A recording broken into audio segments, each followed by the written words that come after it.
Martins. Assim sendo, após, enfim, tão diferentes exposições de cada um dos intervenientes e, enfim, com alguma pena pelo facto do Sr. Embaixador ter necessidade de se ausentar e não poder estar presente no debate, ainda assim é agora a altura de acolher as vossas questões e então está aberto o debate.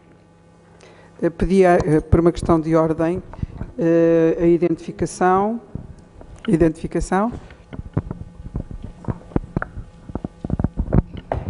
Boa tarde a todos. O meu nome é João Ruxa Pereira. Começo por agradecer o convite do professor Bacelar Gouveia para estar aqui.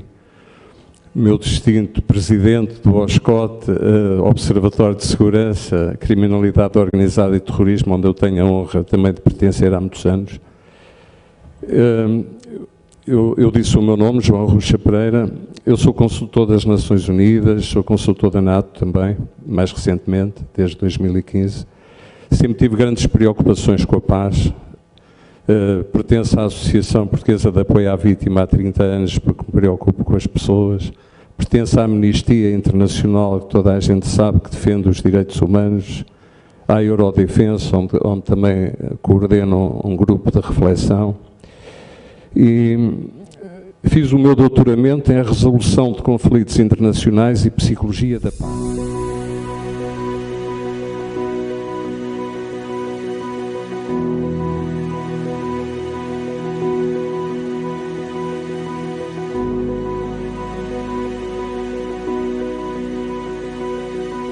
Conflitos do Ministério da Justiça. Fiz todos os cursos do Ministério da Justiça e também sou mediador de conflitos. Isto para dizer o quê? Que isto é um problema que me preocupa muito, porque até na minha tese de doutoramento tenho um estudo de caso, precisamente nos acordos de Camp David, relacionados com esta temática, não é? E, portanto, é uma temática que já se arrasta há muitos anos, antes de eu próprio ter nascido. E quero felicitar a vossa associação, na pessoa do Dr. Jerónimo Martins, a quem felicito pelos seus dotes oratórios. Não só é um homem de direito, como hoje percebi que também é filósofo e poeta.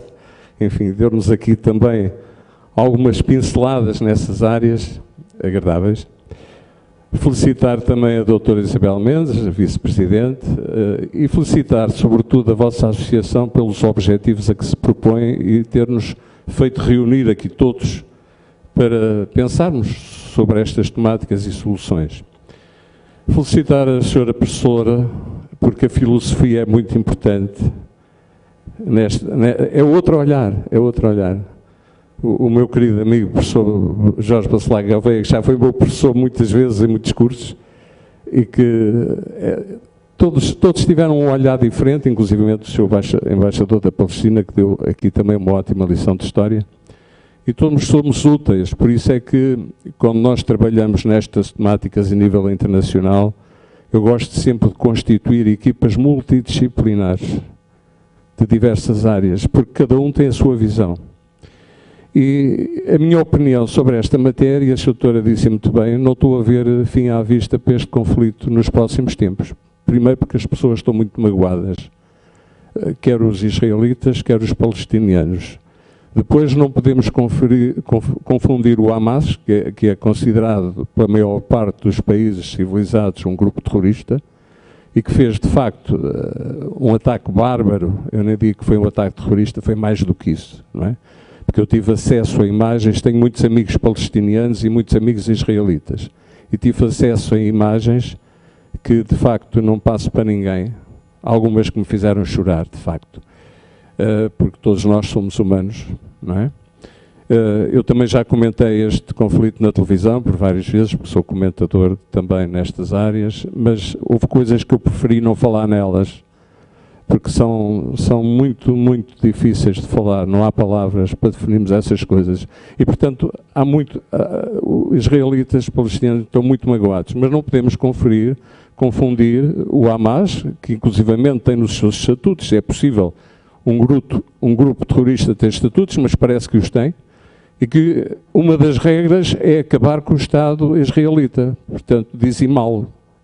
acabar com ele. Os israelitas não podem existir.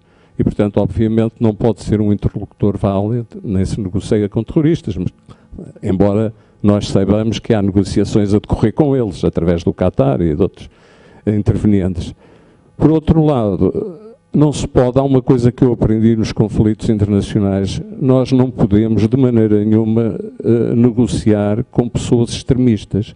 Aliás, todas as guerras que aconteceram, desde a Primeira Guerra à Segunda Guerra, a todos os conflitos que muitos de vocês falaram aqui, foram sempre motivados por pessoas extremistas, fundamentalistas, e não é com eles que lá vamos. Ou seja, este governo de Israel não tem pessoas moderadas para conseguirmos negociar com eles, é impossível. Por outro lado, da parte da Palestina, a própria autoridade palestiniana perdeu toda a autoridade, digamos assim, porque são maniatados pelo próprio Hamas, que, inclusivamente, se serve do povo palestiniano como escudo humano a todos os níveis, não é? Vejamos agora, eles estão cheios, eu sei que eles estão cheios de combustíveis, de alimentos, de armamento, de tudo, para muito tempo, lá nos túneis, mas não dão 1 litro de combustível aos hospitais. São capazes de ver os palestinianos a morrer. Então, que gente é essa que diz que defende o povo palestiniano, mas serve-se dele para os seus objetivos, não é? Portanto, é muito difícil, é mesmo muito difícil.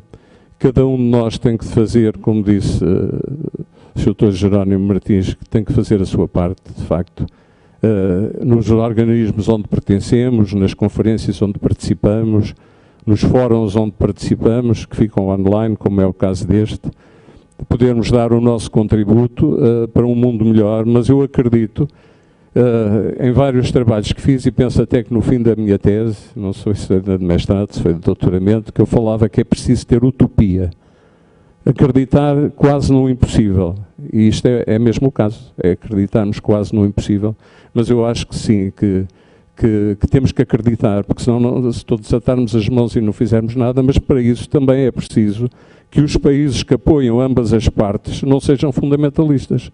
Porque há países que apoiam Israel, outros que apoiam as Palestinas. Vejam os reflexos que isto tem tido a nível mundial em muitos países, em França, no Reino Unido, enfim, em todo lado, até cá.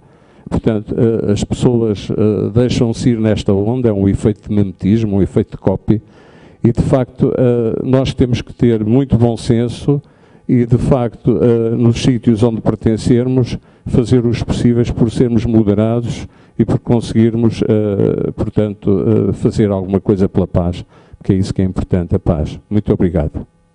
Obrigada a nós pela sua prestação e eu darei a palavra já de seguida ao Sr. Coronel Mário Tomé.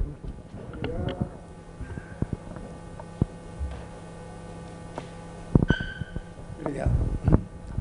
Muito boa tarde, muito obrigado pelo convite, Dr. Jerónimo Martins. Foi com muito prazer que estive aqui. Quero agradecer aos palestrantes e para já sublinhar que o contributo do professor Bacelar Gouveia, que é importantíssimo em relação a toda a legislação que existe e que nos ajudará a entender como resolver os conflitos e ao mesmo tempo a perceber como é que toda aquela legislação está a ser violada há 70 anos pelo Estado de Israel, ou quase toda, com a complacência da comunidade internacional, nomeadamente da ONU. O que é a ONU? A ONU, neste momento, é a vontade do Estado dos Estados Unidos. Enquanto a ONU for o que é, enquanto a ONU, no Conselho de Segurança, houver o direito de voto das grandes potências nucleares, a ONU não funciona de maneira nenhuma a favor dos povos para que foi criada. Essa é a primeira questão que eu queria colocar. Depois agradecer à doutora Adelaide a sistematização que fez do conflito. Isto não é um conflito israelo-palestiniano. Isto é uma situação de colonização forçada, como são todas, e é uma situação de, como é que se chama? De genocídio sistemático. Não é agora em Gaza que há genocídio. O que é um genocídio? professor sabe muito melhor que eu, o meu amigo também saberá, anda lá pela ONU, o genocídio começou no Nakba. A perseguição, a terra fala árabe. A terra fala árabe. Tiraram aos palestinianos o direito à terra, onde pôr os pés. Isto é uma violência atroz e brutal, sob o olhar complacente da ONU e sob o olhar complacente das democracias ocidentais. Não sei se são cristãs, se não são, mas são, outros não serão. Isto é a situação. Em relação ao futuro, isso é o que havemos de fazer. O que havemos de fazer é o que estão a fazer já milhões de pessoas na rua. Aliás, o agravamento da situação na Palestina começou quando, para acabar com a primeira intifada, que foi o momento mais alto da luta dos palestinianos, se fizeram os acordos de Oslo, com a capitulação da direção da luta palestiniana. Porque aquela luta é a luta do povo, a luta na rua. Aliás, como aqui, se acabou com a luta popular com o 25 de novembro. Não quero misturar as coisas agora. Que é o povo na rua é que funciona. É claro que é difícil acompanhar politicamente, cria problemas às pessoas que estão a dominar e a controlar e a impor e a mandar. Mas é assim. São milhões já de pessoas na rua. Isso é que me dá esperança. E são ações como esta, ainda ontem estive numa, na sexta-feira vou para o Faro para estar noutra, não é que eu vá fazer alguma coisa, vou falar como os outros que lá vão estar. São estas coisas que se têm que fazer, mas fundamentalmente a luta dos palestinianos e a luta do povo na rua. Comparar a brutalidade do Hamas com o que está a acontecer exatamente, na faixa de Gaza, é absolutamente incrível, é absolutamente inaceitável. Quer dizer, a gente agora já vê, nas discussões na televisão, querem nos aldrabar, mas, quer dizer, a malta da massa das televisões precisa de mostrar estas coisas para nos prender lá e para nos influenciar. A gente pode ver, fazer uma comparação. Isto é uma chacina brutal, estes gajos são todos criminosos de guerra. Isto são crimes contra a humanidade, não são apenas crimes de guerra. Isto não é uma guerra, isto é uma luta de libertação do povo palestiniano, que está sobre a pata colonial do Estado sionista, que aliás, se me derem licença, e não se assustem, eu vou comparar os tipos do Estado de Israel que estão a fazer isto a nazis. Porque se a gente for ver o programa do Hitler, o programa do Partido Nacional Socialista Alemão, era isto mesmo, era esvaziar a terra, a gente não quer as pessoas para nada, a gente quer a terra. É o que estes gajos estão a fazer, desculpem a baixeza do termo, é o que estes gajos estão a fazer, desde o início, sob os auspícios e a ordem da ONU, porque a ONU obedeceu ou as potências ex-coloniais que queriam continuar a colonizar e queriam controlar toda a zona do petróleo. É isso que está a passar, portanto não tenham falsas esperanças nos tipos que mandam nisto. É o Estado terrorista norte-americano, o Estado terrorista, o que ele fez. Depois arranjam os preventivos, os preventivos, os preventivos, isso é gozar com o pessoal, não é? A gente não pode ir nessa conversa. E, portanto, muito obrigado, era isto que eu queria dizer. Muito obrigada, Sr. Coronel Mário Tomé. Eu vou dar a palavra, por favor, que se identifique.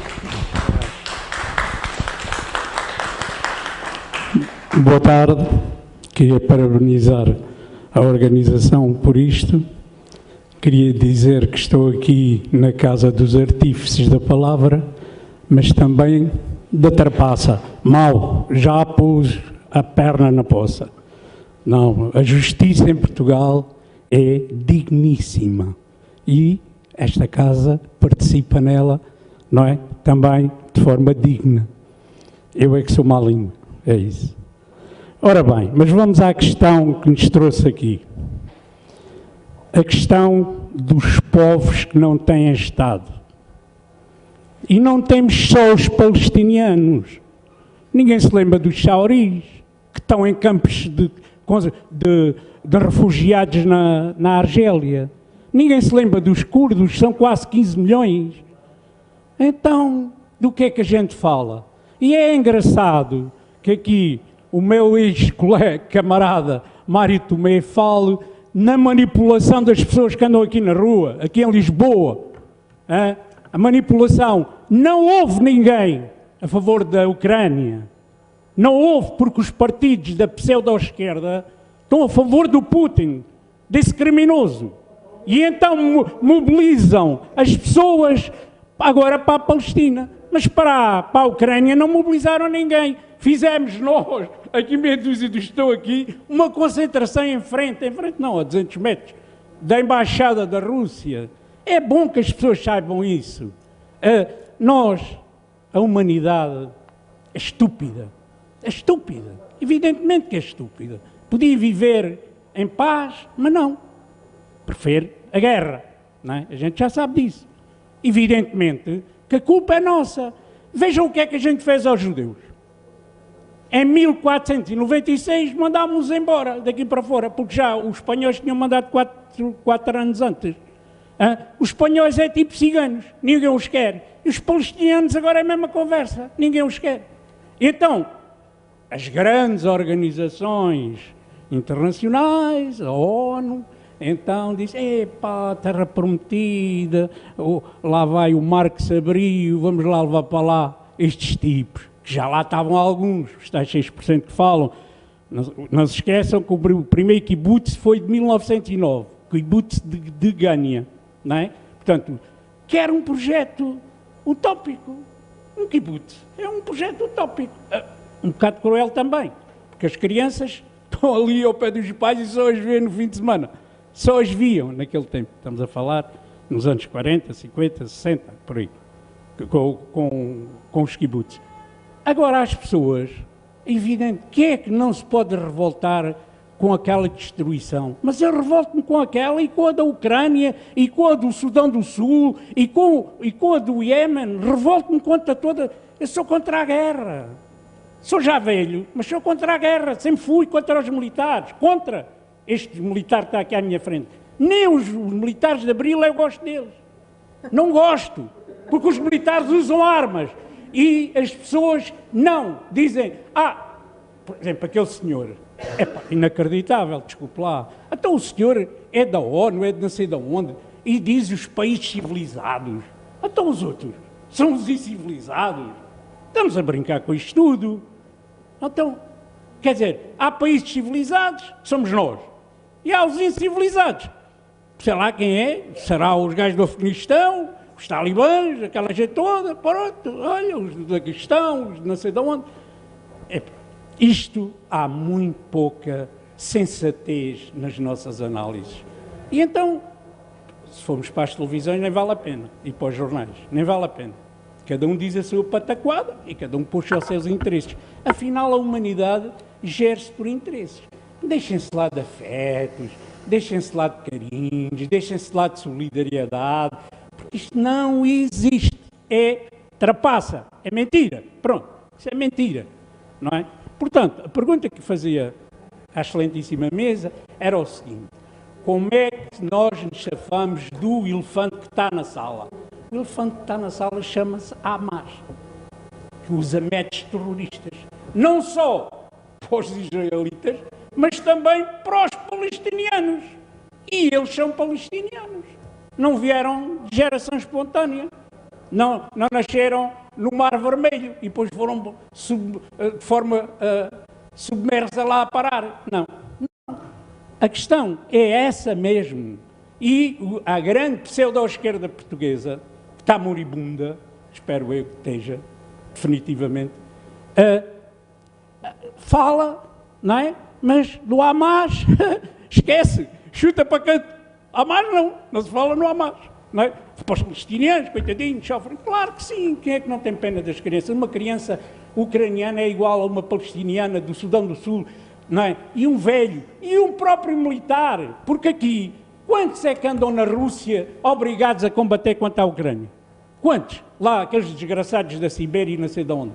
Vê-se mesmo para a carinha deles, que estão ali com grande gosto e grande amor à pátria, não é? Isso é tudo falso.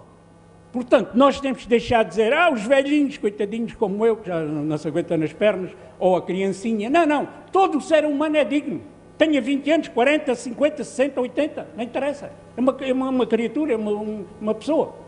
Temos que os defender e não andarmos com essa história. Vejam aqui na política nacional, os vulneráveis. Acabem com os vulneráveis, pá. Deixem-se disso. Qual vulneráveis? Vulneráveis somos nós todos, vamos morrer todos. Querem mais vulnerabilidade que esta? Estamos a brincar com isto tudo. Epá, desculpem lá, mas eu enervo com estas coisas de uma maneira incrível. Ainda, aos 70 anos, ainda me enervo com isto. Muito obrigada, Sr. Professor António Palma. Então, de seguida, vou dar a palavra ao Sr. Professor Dr. António dos Santos Queiroz.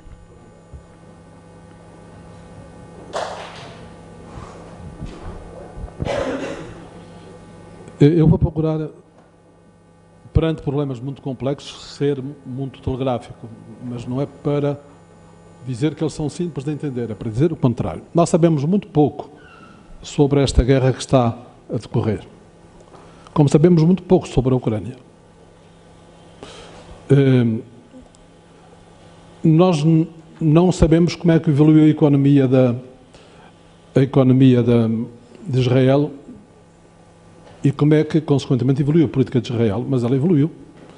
E nunca falamos disso, nem me recordo que nos debates, tantos debates que se fizeram nas televisões, a situação política da Ucrânia, ou a situação política da Rússia, ou a situação política de Israel, tenha sido discutida e nós tínhamos acesso a essa informação. E também a situação económica. Nos anos 70 e 80 houve uma profunda transformação em Israel. Os israelitas que emigraram de Silicon Valley e depois os que vieram da Rússia trouxeram para Israel todo o potencial económico destes dois grandes países. E Israel, que era um país essencialmente rural, onde a agricultura e o que está associado valia mais de 12% do PIB, transformou-se completamente. Hoje as grandes multinacionais da área da comunicação, da área das tecnologias, da área militar e da lapidação dos diamantes, incluindo os diamantes de sangue, estão em Israel. E são essas forças económicas que decidem a política de Israel. Podia explicar melhor. De onde vem a pobreza dos palestinianos? As principais riquezas da Palestina não foi só a terra, foram sonegadas aos palestinianos. Os minerais, o petróleo, o governo da Cisjordânia, o governo de Gaza não tem acesso. E a água. Porque é que Israel conquistou os Montes Golã? Porque quem conquistar os Montes Golã tem acesso às fontes principais, tem acesso ao Jordão bíblico, e tem acesso ao Mar de Galileu, controla a água, outra riqueza. Portanto, houve esta profunda transformação, e essa profunda transformação, essa riqueza que começou a ser produzida em Israel, concentrou-se cada vez mais. E permitiu, como acontece em todos os países em que esse crescimento provoca profundas mudanças, provocou, naturalmente, uma grande corrupção das elites. Eu queria aqui lembrar que em 2021 este governo que está em vigor foi eleito com 25% dos votos. E queria aqui fazer um parênteses.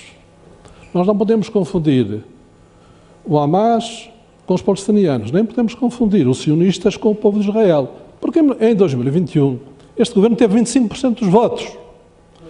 E este primeiro-ministro fez um acordo com a justiça para não ir para a cadeia. Vão ver, os jornais, está lá isso tudo. Durante 7 anos desistir da política. Por isso, eu tenho legitimidade perante estes factos para duvidar que esta ofensiva do Hamas tenha sido feita sem nenhum conhecimento da parte do atual governo de Israel ou do serviço, e levando este problema para que ele seja investigado.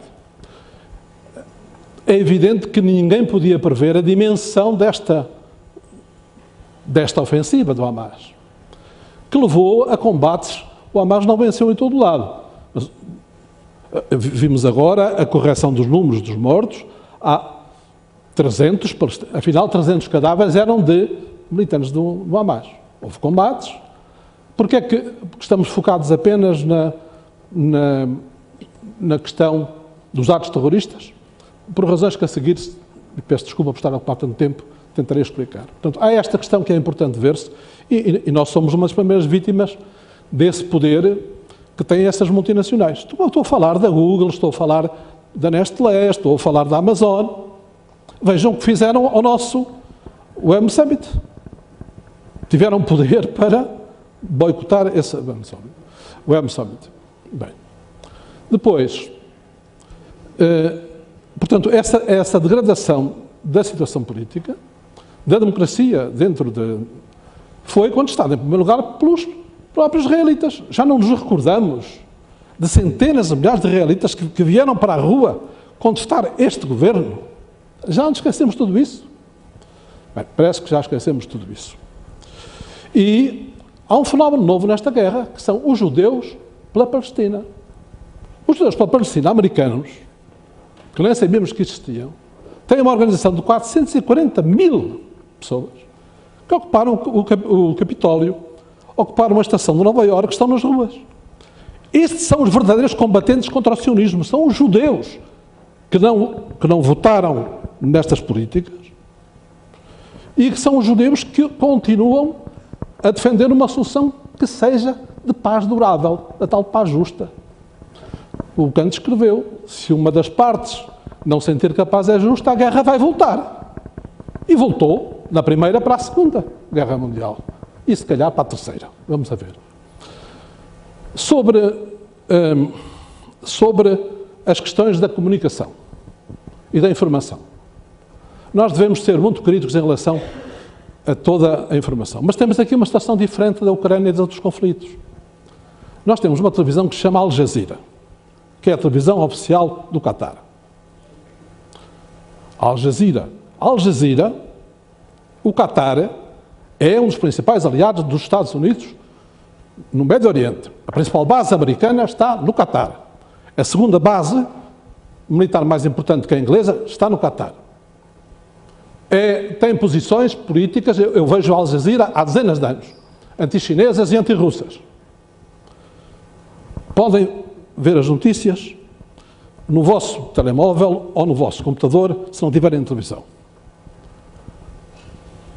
Nós temos, pela primeira vez, uma fonte de informação que cumpre as regras do que é a comunicação social moderna, ou seja, o contraditório. Eu abro a Al Jazeera e vejo um deputado israelita, um membro do governo, a dizer que são terroristas e a seguir vejo o contrário, vejo o líder do Hamas a fazer as suas propostas políticas de libertar os reféns. Está lá tudo isso. Não vejo isso em mais televisão nenhuma, confesso, nem nossa, nem de... Mas há ali uma fonte de informação. Eu peço às pessoas que estão aqui a discutir que façam um esforço para irem buscar essa informação. Nós não temos sequer sombra da tragédia que se está a viver. Não temos sequer sombra disso.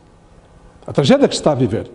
E que está a afetar profundamente o povo de Israel. E que vai o afetar para os próximos séculos, porque a humanidade tinha um sentimento de piedade e solidariedade para com os israelitas. E agora? Agora temos 2 holocaustos, de facto. Temos 2 holocaustos. Não podemos fugir a esta realidade. E eu vou terminar. Quanto ao Hamas. O Hamas não é reconhecido como terrorista pelo Reino Unido. E não me parece que o Reino Unido seja propriamente alguém fora da caixa. O Reino Unido considera que há 3 níveis no Hamas. Isso explica porque é que o povo palestiniano está com o Hamas, o que eu vou dizer a seguir. O Reino Unido considera que as brigadas Al-Qassam são terroristas. Mas o Hamas tem 3 níveis de organização. Tem uma organização política, ganham eleições, tem uma organização assistencial,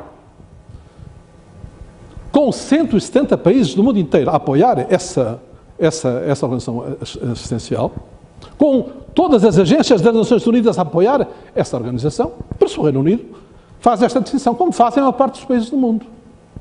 O problema é se esse setor militar toma conta completamente do Hamas. Esse é um problema que está colocado. E se este for o caminho, de o diabolizar, é o que vai acontecer. Portanto, o Hamas Em 2015, o Tribunal de Justiça Europeu, contrariando as decisões políticas da Comissão Europeia, considerou que o Hamas não era uma organização terrorista, que não havia factos jurídicos para ele ser. Verifiquem, por favor, isso que eu estou a dizer. O Hamas comete atos terroristas, cometeu atos bárbaros. O governo de Israel faz exatamente a mesmíssima coisa. Não podemos confundir os povos, mas temos que perceber porque é que chegamos a este ponto, porque é que chegamos a um ponto em que pessoas comuns são capazes das piores barbaridades. Temos que perceber isso. E isso vai nos conduzir a um debate, que não teremos aqui hoje, que é o debate sobre a necessidade de uma nova arquitetura para a paz. O que o Kant escreveu tem que ser atualizado com a nossa própria realidade. Nós precisamos de saber mais da economia, porque a economia explica muitas das guerras que estamos a travar, e, permitam-me que termine, precisamos de saber alguma coisa sobre as ciências militares. Eu, durante muitos anos, estive convencido que o nosso maior problema da literacia era a questão da música clássica, que era que nós éramos um povo que não tínhamos, não nos davam, o nosso povo não nos davam as condições para podermos, como os italianos, não é? Que pagam 5 euros, estão ali na Scala de Milão, como eu já estive, a 2 metros do palco. Não. Mas não. O nosso maior problema, e o problema maior dos nossos dirigentes, é a sua iliteracia, políticos e económicos, em termos das ciências militares. E, portanto, é a altura de aprendermos algumas coisas com os nossos militares. É a altura de dar maior importância a esse trabalho que se faz. E já lhes tomei muito tempo, não digo mais nada. Muito obrigada.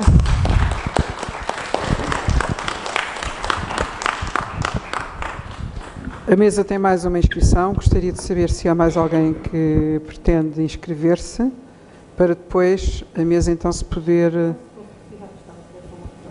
Depois, no final, pode ser, se faz favor. Então, temos mais uma inscrição e encerramos depois, então, aqui as exposições. Sim? Está bem. Pronto, diz o Sr. Dr. Jerónimo Martins que, se entretanto, após esta, ou no decorrer desta pessoa que vai tomar a palavra, houver alguém que queira então inscrever-se, ainda é possível. Vou dar a palavra então ao Sr. Dr. Álvaro Martins de Freitas.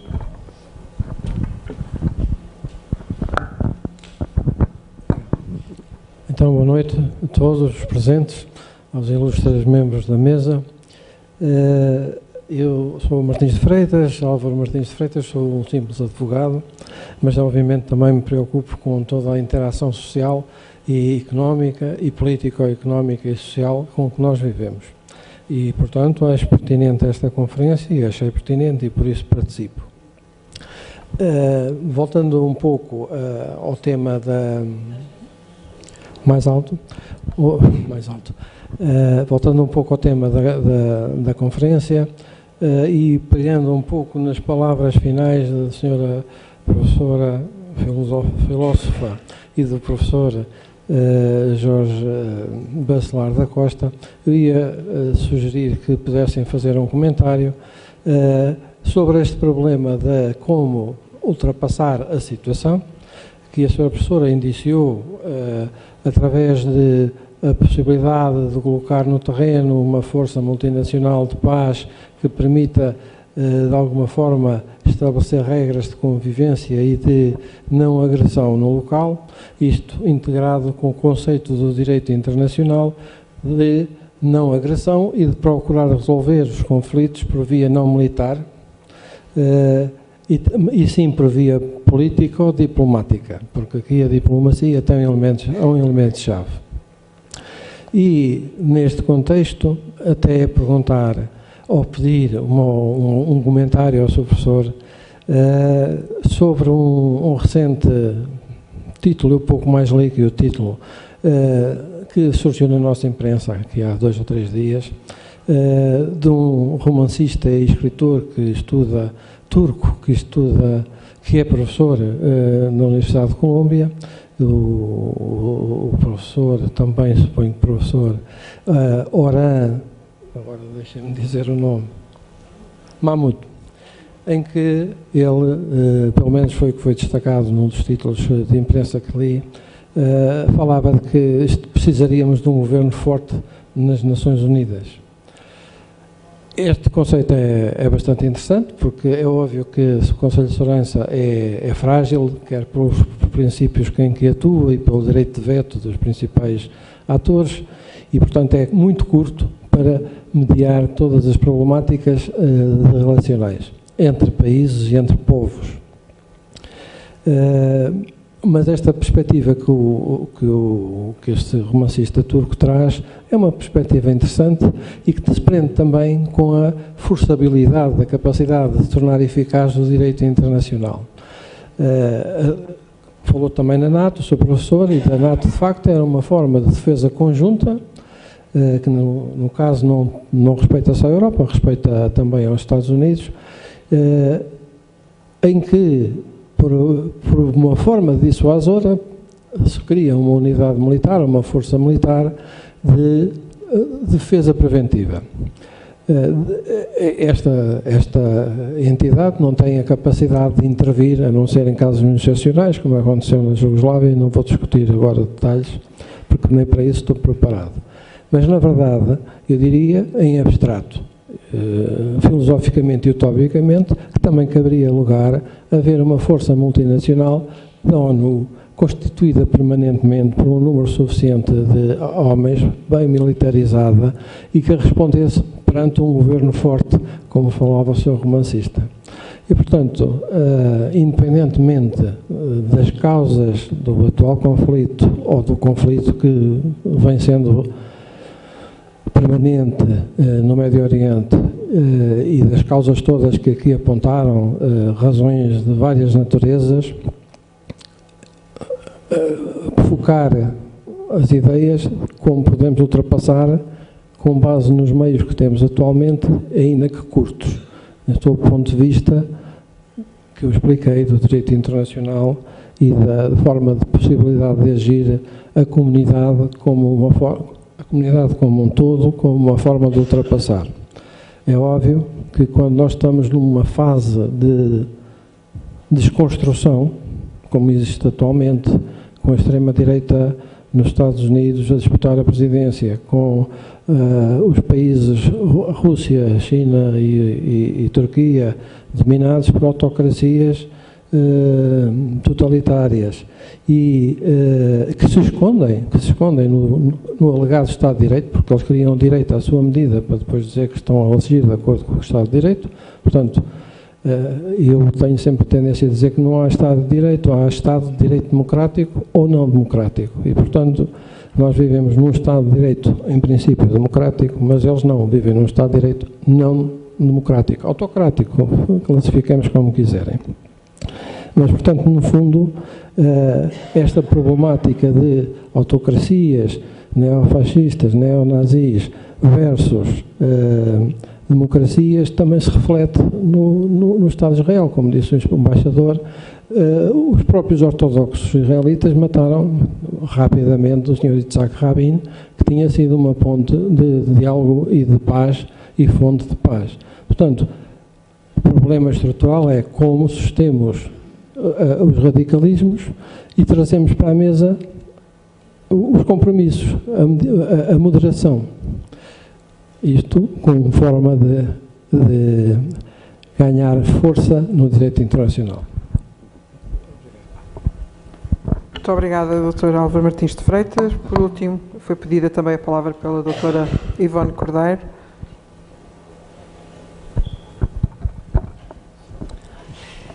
Olá, boa noite. Muito rapidamente, não tenho nenhuma questão a colocar à mesa, mas gostaria de dizer uma outra palavra, porque eu penso que estamos aqui todos pela paz, seja a paz no Médio Oriente, seja na Ucrânia, na Rússia, no Saara, enfim, em todas as partes do mundo. Penso que é isso que aqui nos traz, no fundo.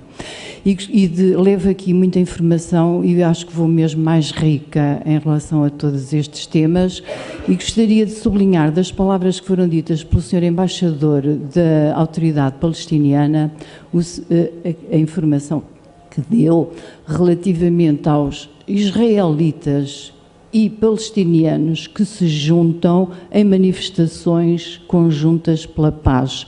Eu acho que isto deve ser sublinhado para que realmente não se confunda a direita que está no poder a cometer genocídio sobre os palestinianos, não confundir essa direita com todo o povo judeu.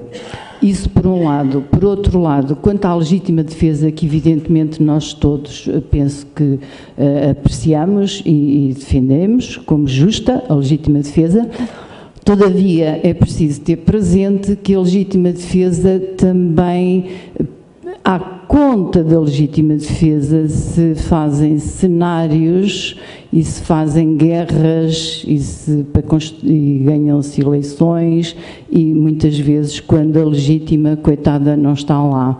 E a propósito disto, vou só deixar uma nota de um filme que vi, por acaso, na televisão, muito recentemente, com o Robert De Niro e o Dustin Hoffman, que é um filme até já com alguns anitos, e que se chama Manobras da Casa Branca. Como é que se ganhou uma eleição e como é que se criou uma guerra e, portanto, é preciso estarmos muito atentos à informação. E essa nota que eu queria deixar. Obrigada e agradecendo, de facto, a realização do evento. Obrigada. Muito obrigada a todos pelas vossas intervenções. Vamos então dar a palavra à mesa para poder responder, querendo, às questões que aqui foram colocadas, e começarei pela senhora professora Maria Adelaide Pacheco. Um é sobre a questão do Hamas. Primeiro, a questão do Hamas eu não acho que seja nada uma questão central nesta discussão. Acho que estar a centralizar a questão aí é verdadeiramente pouco interessante, mas de qualquer maneira é preciso pegar nela.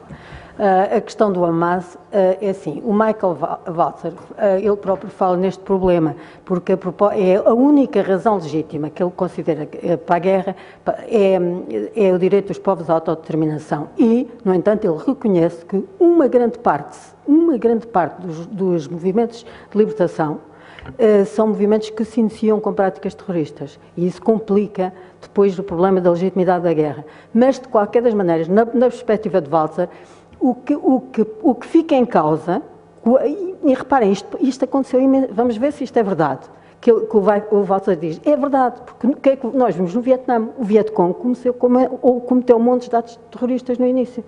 Os movimentos de libertação nas colónias portuguesas, estão lembrados? Eu lembro perfeitamente, o eclúdio da guerra em Angola foi uma chacina, não é? Tanto que nós, em Portugal, quer dizer, pronto, o regime e a maioria das pessoas tratavam os movimentos de libertação como terroristas. Era a mesma designação normal, eram os terroristas. Portanto, quer dizer, é preciso ter a noção das coisas, não é? E o Walzer tem precisamente a noção disto e ele diz, e isto complica a questão da justiça dos movimentos de libertação, mas isso são duas coisas logicamente diferentes. Uma, o direito, a justiça para fazer a guerra, no motivo para fazer a guerra, e a justiça do comportamento da guerra, ou seja, dos atos concretos de guerra que se põem em questão. Portanto, nesses movimentos de libertação todos, que têm ou que começam com ações terroristas, o que nós podemos dizer é que se são movimentos de libertação e se inserem nas reivindicações de autodeterminação dos povos, o motivo é justo. O que é injusto são as práticas concretas de guerra, ou seja, é o jus in bello é que fica aqui em questão. O que se pode dizer é que as práticas usadas não são justas, não é? Pronto, essa é a primeira questão. A segunda questão que foi levantada ali é a questão que fazer. É a questão que que está a ser mais falada é a questão dos dois Estados. Eu, por acaso, acho que isso devia-se ler com atenção. O próprio embaixador perspectivou a questão e diz que não é a única solução que está em equação. E o Craig Morkeber, ele coloca precisamente na carta essa questão. Ele diz, inclusivamente, diz que a solução dos dois Estados atualmente é considerada uma piada nas Nações Unidas. E porque é que ele não explica muito bem porque é que ele diz isto, mas suponho que ele quererá dizer que a quantidade de terra, de área que já está reservada aos palestinianos é tão pequena E a possibilidade do acesso aos recursos de que falou ali o Queiroz é extremamente exígua e provavelmente já nem consegue suportar a possibilidade de um Estado. Portanto, ele diz que é preciso discutir o assunto, porque pode ser que sejam mais interessantes outras soluções, mais na linha do que a Hannah Arendt propunha, que era a criação de um Estado único, um Estado tipo União de Estados, ou Estado Federal, em que se assegurasse que todos os povos tinham a mesmo direito. Portanto, isso aí acho que é uma questão que realmente, nunca, na minha opinião, nunca poderá ser decidida, são os próprios palestinianos dizer o que é que querem, não é? Esse é o problema. Eles têm que ser capazes, de alguma maneira, formar uma vontade e expressá-la sobre este assunto. Bom, depois aqui o que eu acho que nós podemos fazer, ele preocupa muito, é uma coisa que me preocupa, partilho aqui com vocês isto, preocupa muito que em Portugal se estrague uma boa harmonia que tem havido com os diversos imigrantes. Eu vivo pessoalmente numa zona em que há uma grande quantidade de imigrantes, muçulmanos a maior parte, estão perfeitamente integrados, tudo é pacífico, é uma coisa que é extremamente reconfortante ver que isso é possível. E eu gostava mesmo que isso não se perdesse em Portugal. Acho que é um capital fantástico que nós temos. Acho que o António Guterres teve nessa linha muito bem e acho que nós devíamos tentar a todo custo preservar isso. Por isso eu propunha que esta Assembleia aprovasse uma pequena moção sobre isto, ou uma carta, ou que subscrevesse uma carta dirigida ao Conselho Europeu. O Conselho Europeu é o órgão que é responsável por superintender a salvaguarda dos direitos humanos no espaço europeu. E, portanto, eu sugeria que se fizesse isso, que daqui saísse uma carta dirigida, uma pequena carta, uma coisa pequena, dirigida ao Conselho Europeu, a pedir para secundar, para exercer todos os esforços para secundar as posições do António Guterres e a exigência de um cessar-fogo. Muito obrigada, Sra. Doutora Maria Adelaide Pacheco. Vou, de seguida, dar a palavra ao Sr. Professor Jorge Bacelar Gouveia. Também muito obrigado. Agradeço as perguntas que foram feitas. Responderei à medida do possível e com limitação do tempo. Começando por esta última, o Dr. Martins de Freitas. Bem, a Carta das Nações Unidas tem prevista a possibilidade de haver um exército próprio das Nações Unidas, nos artigos 42, 43, mas a verdade é que, como imaginam, até hoje nunca os Estados trataram de providenciar a criação de um Estado-Maior das Forças Armadas das Nações Unidas ou que houvesse tropas regulares. Portanto, nós ouvimos falar dos capacetes azuis, mas na verdade são tropas que são dos Estados. Embora depois com coordenação das Nações Unidas e no âmbito de operações de paz que são programadas, mas não são propriamente exércitos autónomos das Nações Unidas. Isso dificilmente vai acontecer. Portanto, a solução, claro que a solução imediata era a solução da força multinacional, será difícil, portanto, sabemos bem quais são os equilíbrios das Nações Unidas, embora possa haver outro tipo de sanções de natureza económica, portanto, também pegando naquilo que disse o Sr. Professor Queiroz, Santos Queiroz, também pela via da economia, certamente também que se poderia arranjar alguma solução de sanções, precisamente, de alguma forma, limitando os recursos e impedindo os bons fluxos internacionais do ponto de vista económico para atingir certos objetivos. Portanto, isto em relação à questão que coloca. Depois, em relação ao Coronel Mário Tomé, também agradecer a sua intervenção. Bem, quanto ao genocídio não há nenhuma dúvida, porque, aliás, até me permito aqui ler, não que não soubessem, mas posso ler, artigo 6º do Estatuto de Roma criou o TPI.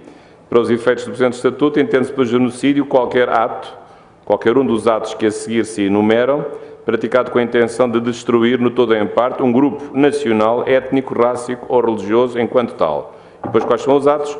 Homicídio de membros do grupo, ofensas graves à integridade, vai por aqui fora, sujeição de um grupo a uma destruição física total ou parcial, imposição de medidas destinadas a impedir nascimentos no seio do grupo, transferência à força de crianças de grupo para outro grupo. Depois veio os crimes contra a humanidade, também é mais ou menos a mesma coisa, é mais extenso. Portanto, não há qualquer dúvida, digamos, quanto à definição do conceito e de facto, depois, claro que aqui as duas partes tendem naturalmente a ter interpretações diferentes, se há ou não há ataques seletivos em relação à questão de saber se depois pode considerar-se como genocídio. E uma coisa, digamos, é um possível genocídio sincrónico, que é o que está a acontecer agora, neste contexto. Outra coisa, falámos aqui no fundo que está implícito, é o genocídio diacrónico, digamos, juntando todas essas décadas daquilo que se está a passar. Mas isso é outra questão mais complexa. Depois, em relação à questão do direito de veto, isso é um assunto que nunca mais se resolve. Quando as Nações Unidas fizeram 50 anos, houve um célebre relatório em Larger Freedom, na altura do secretário-geral Kofi Annan, propondo que houvesse uma solução para mitigar o efeito realmente exclusivo do duplo veto dos países permanentes. Havia ou alargar o direito de veto a outros países ou haver mais países e, portanto, havia várias soluções possíveis, mas claro que as grandes potências sempre vetaram essa possibilidade. Aliás, só pode haver a mudança da Carta com voto favorável dos membros permanentes e, portanto, mas é evidente que isso está desfasado. Hoje os países, os 5, que têm o direito de veto, não tem nada a ver com a realidade mundial, desde logo a Índia, por exemplo, ou o Brasil, ou a África do Sul, ou a Nigéria. Enfim, a Nigéria não é bem equiparável à África do Sul. São países que também podiam perfeitamente almejar a ter um direito de veto e realmente não o têm.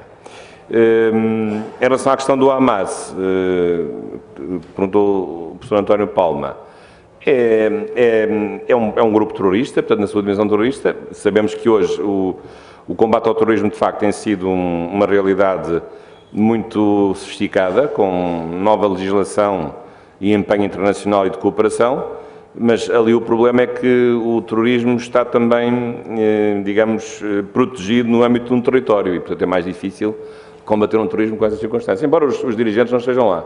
Sabemos que os dirigentes do Hamas não estão na Palestina, estão noutros lugares, mas continuam a mandar, portanto, aliás, não é fácil que isso aconteça, não é difícil. Assim como também temos enfim, mal comparado, temos os dirigentes talvez da maior organização criminosa do Brasil, que estão presos nas prisões brasileiras, mas continuam a mandar em todo o mundo, incluindo em Portugal. Temos 1000 agora, supostamente no relatório do SIS, temos 1000 criminosos do PCC,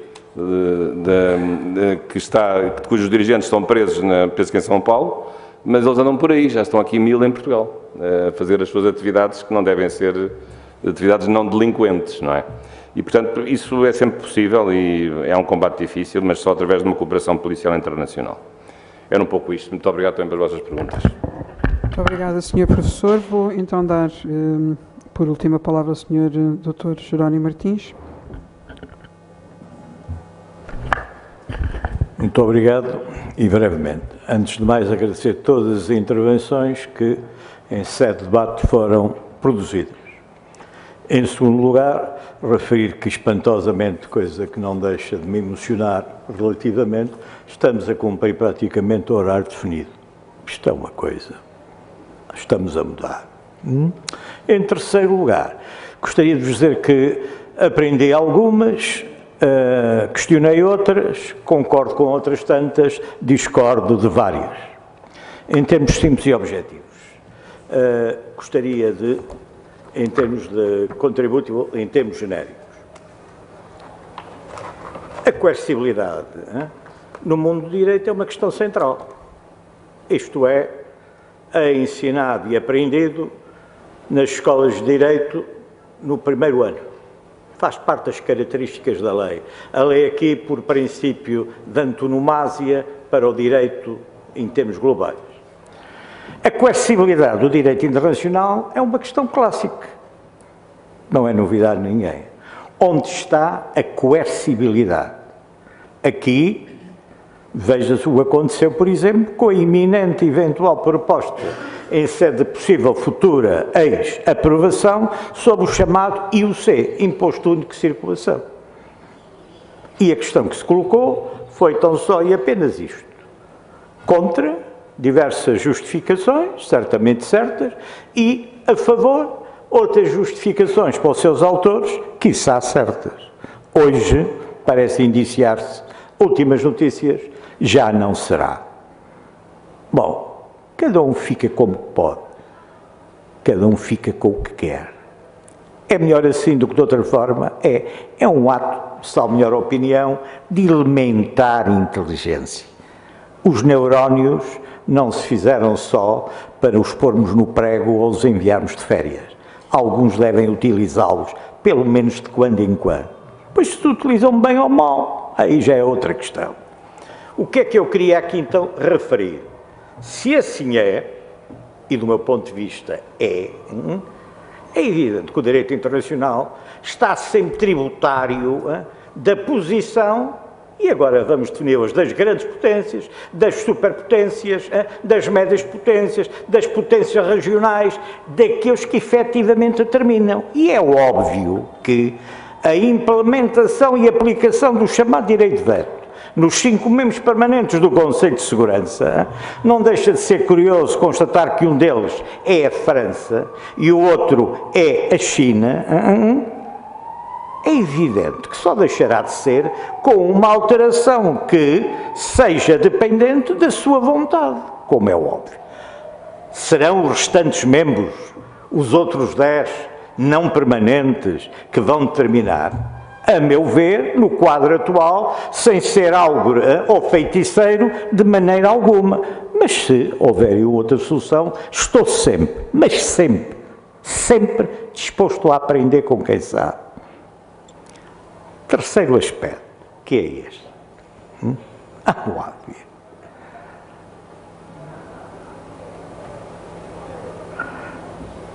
A nossa doutora, espero que não seja aqui uma questão, não está já presente, não é? Sem ter tido autorização para ser dispensada, dispensou-se ela própria. Está ali fora ainda por cima. Então a senhora Dona Luísa Boscardini, presidente da LUM, de origem guineense, da Guiné-Bissau, hoje, espero que não seja uma inconfidência, é um dia particularmente, e espero que me autorize, marcante para ela. É também marcante a outros níveis, por exemplo, a senhora engenheira Célia Pimpista, responsável por nosso catering, aqui eu e todos nós, que a doutora dirá, convidamos, já agora está ali montado, alguma coisa será, farão o favor de, querendo. Mas, muito diferente, o pai da... É isso, não é, Luísa? O pai da sra. Dona Luísa Boscardini, combatente pela liberdade, pelo PAIGC nos tempos da luta contra o regime colonial português, foi assassinado, precisamente faz hoje mais um aniversário. É para ela particularmente relevante, e mais vezes lhe agradeço ter vindo e estado cá. Era um dos combatentes PAIGC, enfim, seu autodirigente, enfim, vamos deixar. Foi assassinado.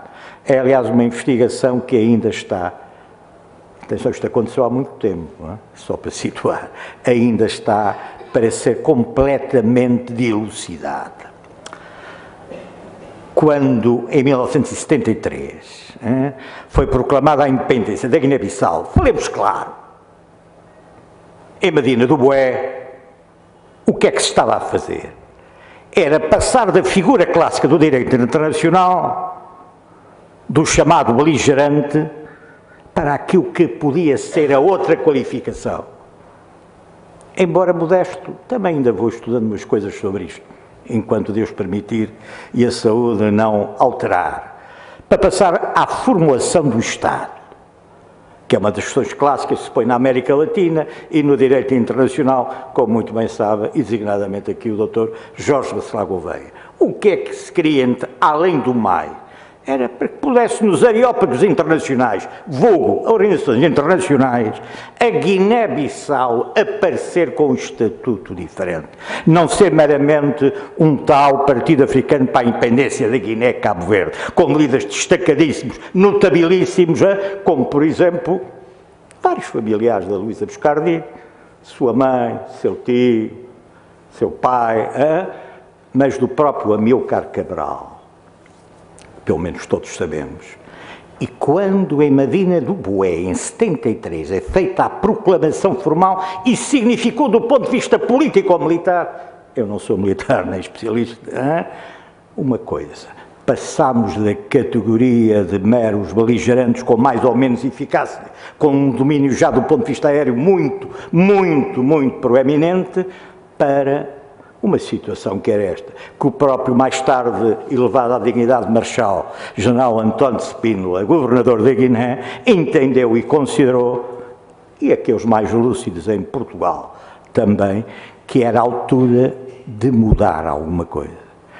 Quando efetivamente, um pouco antes, um pouco depois, agora situem-se se quiserem, farão o favor para não tirar mais tempo, o Papa, o Sumo Pontífice, o chefe da Igreja Católica, o chefe do Estado do Vaticano, a Paulo VI, recebe os alegados e proeminentes líderes dos chamados movimentos, como dizia a doutora Pacheco, e bem, aqui bem, noutras coisas não tanto, a maior parte bem, na minha opinião, obviamente discutível, e os recebe, meus senhores, num país católico, apostólico romano, já agora deixem-me dizer que eu creio em Deus e sou católico, apostólico romano, isso é pior o Carmo que a Trindade. O chefe da Igreja Católica recebe os líderes dos terroristas. E aqui colocamos a outra questão, Hamas, e vou terminar, que é isto. Os fins justificam os meios.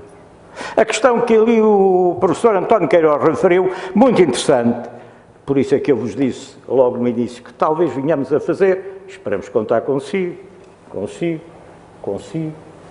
e convosco. Outra, porque isto não se esgota, nem tem aqui a solução, hein? E penso que os senhores também não terão. Mas se tiverem, por favor, partilhem-na comigo e connosco. A questão que se põe é, justificam os fins os meios? Então não foram praticados atos que não envergonham nada, permitam-me, eu não estava lá ontem nem hoje, mas aqueles que são acoimados ao chamado movimento Hamas a 7 de outubro, em Israel. Então aquilo que falou a doutora Adelaide Pacheco, ilustre filósofa e preocupada desde há muito com estas questões, por exemplo, em Angola. O que é 61? O que é o 4 de fevereiro? O que é que foi? Vamos reconquistar a memória. Isso, como diz o Frei Bento Domingues, é, e não é só eu, que nos distingue dos outros enquanto pudermos. São atos objetivos. E para que os praticaram necessariamente não. Tudo isto. Hoje, vários dos que praticaram exercem o poder, mal ou bem, bem ou mal, na República Popular de agora, na República Popular de Moçambique, na Guiné-Bissau. Na Guiné-Bissau. Portanto, vamos ver o seguinte. Aquilo que o Hamas praticou é admissível? Do meu ponto de vista, permitam, não admissível, inadmissível, não pode, tem que se condenar. Aquilo que depois está feito na investigação, qual foi o canal, vem de longe, de mais perto, dali, daqui, é uma questão muito interessante, talvez um dia lá vamos. A mim, neste momento, falta-me ainda uma panóplia de meios. Ao Jazeera Saúde fundamental, sem a mínima dúvida, é tem de haver mais. E apesar de tudo está no Qatar. O Qatar, que tem uma posição curiosíssima de aliado fiel, mas que vejam bem, é aquele que aparece como, ao que só dizer-se, como um dos pivôs relevantes na negociação dos hostage, dos reféns. Os reféns. Estes são absolutamente, a sua vida está em causa. Nós próprios somos reféns de nós próprios, se não nos autonomizarmos, reféns das nossas ideias, reféns da nossa prática ou da ausência dela, da coerência. A política, o que é da política, a justiça, o que é da justiça. Que falácia, meu Deus, quando a raiz é a mesma, a expressão é que é diferente. Portanto, atenção, Amílcar Cabral, engenheiro distinto formado pelo Instituto Superior de Agronomia, homem respeitado, homem que recentemente, a fazer fé no que foi publicitado, não viu ser admitido e reconhecido pelo atual governo do Estado da República Cabo Verde a possibilidade, remeto-os para um artigo da jornalista Paula Torres de Carvalho, que só hoje aqui não está, porque lhe, espero eu, nasceu-lhe hoje o primeiro neto, ele é capaz, talvez, às vezes estes netos atrasam um pouco, um problema de trânsito só, um problema de urgências, e ela admitia que isso pudesse dificultar estar cá. mas que publicou no Jornal Público há menos de uma semana sobre essa matéria. A posição de Cabo Verde, relativamente àquilo que é a consagração, a correção, a inserção de um herói. Estes sim são heróis. Na minha opinião, evidentemente discutível, porque o termo herói é por aí muito apregoado, sobretudo aí por uma folha de couve que se publica todos os dias, não é? E que tem também um canal, como é que se diz? Um canal de televisão e que é muito estimável. Tudo é preciso. Temos que nos ligar a todos. São heróis com muita facilidade. Não. Heróis como santos, para quem acredita, seremos nós. Todos os dias. Mas, sobretudo, se não nos declarem como tais. Os terroristas de ontem serão os líderes, os chefes, os faróis da liberdade de amanhã. A questão é o que tiveram que sacrificar, inclusive eles próprios, não a vida. Porque a vida é muito importante, mas é apenas uma.